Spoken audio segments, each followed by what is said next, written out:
जाएगी, क्योंकि कहा यह जा रहा था कि कार्यकर्ता ही आपको ठग लेंगे इस बार चुनाव में। वो विपक्ष का प्रचार है वो, लेकिन ऐसा है जिस तरह का उत्साह है लोगों में, तो मुझे लगता है कि मेरे जीवन में आज तक मैंने जितने चुनाव लड़े हैं ये सबसे बड़ी जीत होने वाली है। इस तरह का उत्साह है, कार्यकर्ता साथ हैं, और धर्मशाला की खास बात यह है कि यहाँ जागरूक मतदाता है और सब सारी चीजों को समझते हैं, तो इसलिए प्रचार जो है वो चलता रहेगा विपक्ष का। लेकिन जो मन बनाया हुआ है जनता ने, लोगों ने, वो जो उनका मन है वो 4 तारीख को जो परिणाम आएंगे तो उसके अंदर जो भाव क्या था वो सबके सामने आ जाएगा। हालांकि पूछने की जरूरत नहीं है, क्योंकि 7वीं मरतबा आप चुनावी मैदान में हैं। फिर भी हम ये जानना चाहेंगे कि धर्मशाला को लेकर जो आपने यहाँ पर काम किए हैं, आगे तमाम तबकों की अगर हम लोग बात करें, चाहे वो महिला है, चाहे वो बेरोजगारी युवा है, उनके लिए क्या रहेगा अपना एजेंडा आगे का, अगर आप विधायक रहते हैं? देखिए, बहुत सारी चीजें हैं, बड़े प्रोजेक्ट कई हम लेकर के आ रहे थे, वो सीधा रोजगार से जुड़े हुए थे। प्रयास ये है कि जो पलायन युवा वर्ग का हो रहा है रोजगार की तलाश में प्रदेश से बाहर, वो अपने रोजगार की तलाश में युवा जाता है, और यहाँ भी अगर वो कोई रोजगार कर रहा है तो वो ह्यूमन लेबर का एक तरह का एक्सप्लॉयटेशन है, ह्यूमन रिसोर्स का एक्सप्लॉयटेशन है। उसको वो उतनी जो जितनी मेहनत करता है उतनी तो उसको तनख्वाह मिल भी नहीं पाती है, लेकिन बस इसीलिए रुका है क्योंकि यहाँ घर अपना है, 2 पैसे बच जाएंगे, अपने खर्चा निकाल रहा है। बाहर भी जाता है तो वहाँ रहने में, खाने में, आने जाने में ही सारा चीज चली जाती है। तो प्रयास ये है कि कुछ ऐसे प्रोजेक्ट जो हैं वो उनको यहाँ स्थापित कर दिया जाए जिससे कि रोजगार निकले।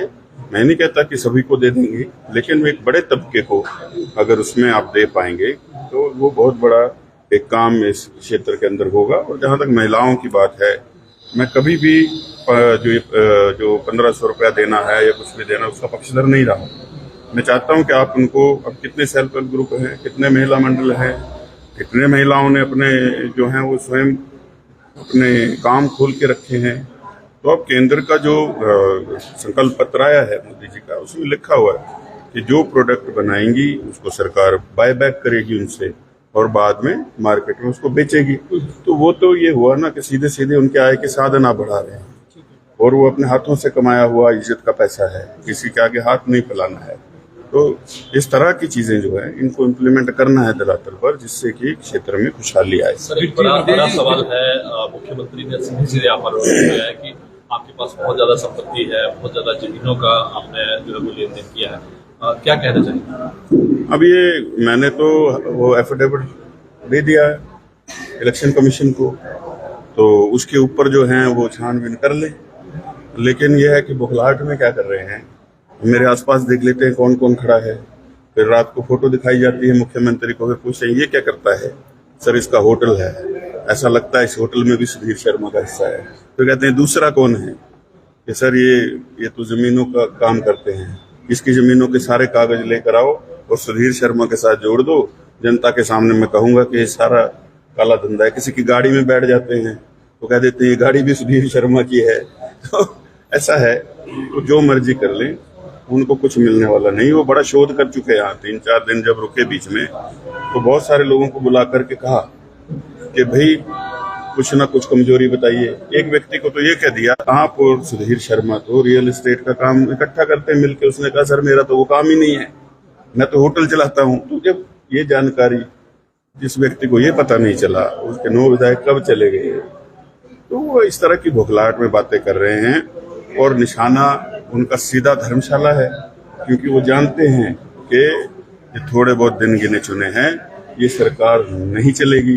ये मैं आपको कह रहा हूँ बार बार, और ये सत्य कह रहा हूँ। सर, लगता है कि मुख्यमंत्री जो व्यक्तिगत आरोप लगाकर इन चीजों से बच रहे हैं, कि जो मुद्दे हैं, यहाँ के जो इश्यूज हैं, जो डेवलपमेंट की बात है, उसको कहीं ना कहीं इग्नोर किया जा रहा है। कोई ये है कि इस तरह का माहौल बना दो, लोग कोई उनसे कोई ना पूछे कि तुमने 15 महीने में क्या किया, उनसे कोई ये ना पूछे कि तुम्हारी कमजोरी है कि तुम्हारे लोग चले गए, अपना तो कोई उनकी उपलब्धि है नहीं 15 महीने की। तो इस तरह के व्यक्तिगत आरोप दूसरे पर लगा देना, वो खुद भूल जाते हैं। वो जो कागज लेकर के चलेंगे, तो इस तरफ से जो निकलेगा उनको थोड़ी सी मर्यादा रखनी चाहिए। मुख्यमंत्री के पद पर हैं, लेकिन ठीक है, अब उनके साथ ये हो गया, तो जिसके साथ बयानबाजी कहाँ तक सही है? अब उनके ऊपर केस कर दिया है, शिमला हाईकोर्ट में भी मैंने किया हुआ है। उनके पास जो तथ्य हैं वो सामने रख दें। ये तो कोई भी किसी को कुछ भी कह सकता है, ये बिक गया, ये इसने ऐसे कर लिया वैसे कर लिया। अब मुझे एक बात बताइए, इतनी बड़ी पार्टी है, विश्व की सबसे बड़ी पार्टी, उसमें आप आए, विधायक का पद छोड़ करके उसमें चले गए और अब दोबारा चुनाव लड़ रहे हैं। कोई हमारा इतना दिमाग तो अभी तक तो बुद्धि है, खराब तो नहीं हुआ कि पैसे लेकर के उस पार्टी में चले जाएंगे जहां पूरा जीवन अब आपको निकालना है।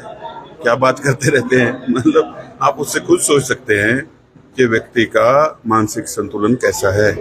और मैं शुरू से कहता हूं कि अगर इनमें थोड़ी सी भी अक्ल होती तो ये दिन नहीं आता, पर ये अक्ल से कम काम लेते हैं, अक्कड़ से ज्यादा काम लेते हैं। लगातार सेंट्रल यूनिवर्सिटी का मामला लंबे समय से जो मांग की तरफ धर्मशाला की, उसको लेकर भी उनका कहना है कि राजनीति हो रही है, तो उसमें क्या कहना चाहिए? नहीं, राजनीति कौन कर रहा है?